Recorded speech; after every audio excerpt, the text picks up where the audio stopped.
People say you should always keep your friends close and your enemies closer. But what do you do when your best friend turns out to be both? I trusted them. The two people I loved most in this world. My best friend Chloe and my boyfriend Ethan.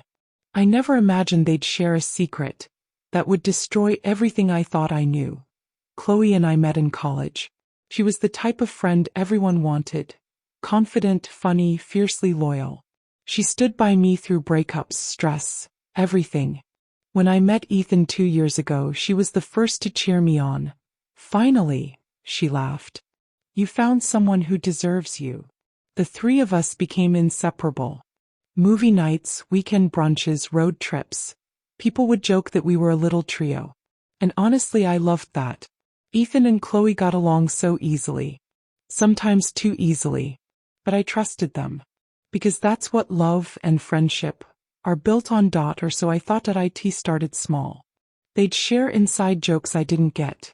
Or I'd see Ethan texting someone late at night. And when I'd ask, he'd say, "Just Chloe, she's going through stuff." I didn't think much of it. Chloe had been struggling with her ex and Ethan was a good listener. At least that's what I told myself. Then one night at dinner, I noticed Chloe's perfume on Ethan's hoodie. It was her favorite, a scent I knew too well. He said he'd stopped by her place to help fix her TV. I wanted to believe him, but something about the way he avoided my eyes told me there was more to it. My birthday was coming up, and Chloe insisted she'd handle everything. She told me Ethan was too busy with work to help, but not to worry. The night of the party, everything was perfect. The decorations, the cake, the people. But Ethan showed up late, looking nervous. He handed me a small box and said, "Happy birthday, babe." Inside was a bracelet, beautiful gold with tiny charms. But when I looked closer, I realized something strange.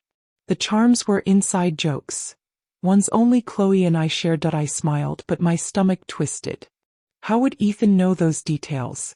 When I looked at Chloe, she was already staring back, her smile tight, forced. Something was off. And that night, I decided to find out what. A few days later, Ethan said he had to stay late at work. It felt familiar. That same excuse that once made me anxious. So I texted Chloe, "Hey, want to hang out?" No reply. Hours passed. Midnight came and went. Something inside me snapped. I opened Ethan's shared calendar. Something we used to plan trips. There was an event titled Movie Night Wineglass. See. My heart pounded. I grabbed my car keys and drove, without thinking, just following instinct. Chloe's apartment light was still on when I arrived. I parked across the street, hands shaking. Through the curtains I could see movement, 2 shadows sitting close. Then laughter. Then a kiss. For a moment I couldn't move. It felt like my entire body froze, like the air had been sucked out of me. I stared, hoping I was wrong, that maybe my eyes were playing tricks. But when Ethan stood up, holding her face in his hands, I knew. My best friend. My boyfriend. Together. I didn't knock. I didn't scream.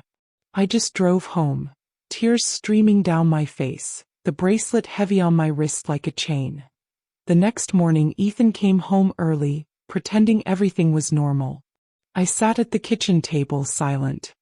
He kissed my head and said, "Morning, babe."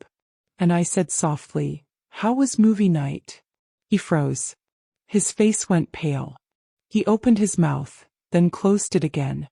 I looked at him, holding up my phone, showing him a picture I'd taken the night before. Their silhouettes through the window. He whispered, "It's not what it looks like." I laughed. That's always what cheaters say, isn't it? Then I told him to pack his things. Later that day, Chloe showed up crying. She begged me to let her explain. She said they didn't mean for it to happen. That it just did. I looked her dead in the eyes and said, "You didn't just lose him, Chloe. You lost me. And for the first time in years." I closed the door on her without looking back. It's been 8 months since that night. I moved out, got a new apartment, and started therapy. And for the first time in a long time, I'm at peace. Sometimes I still think about them. Not with anger anymore, but with clarity. They didn't break me. They freed me from people who didn't deserve my loyalty. Because sometimes, the truth doesn't destroy you. It shows you who was never meant to stay. Have you ever been betrayed by someone you trusted most? Tell me your story in the comments. And don't forget to subscribe for more real-life stories like this one.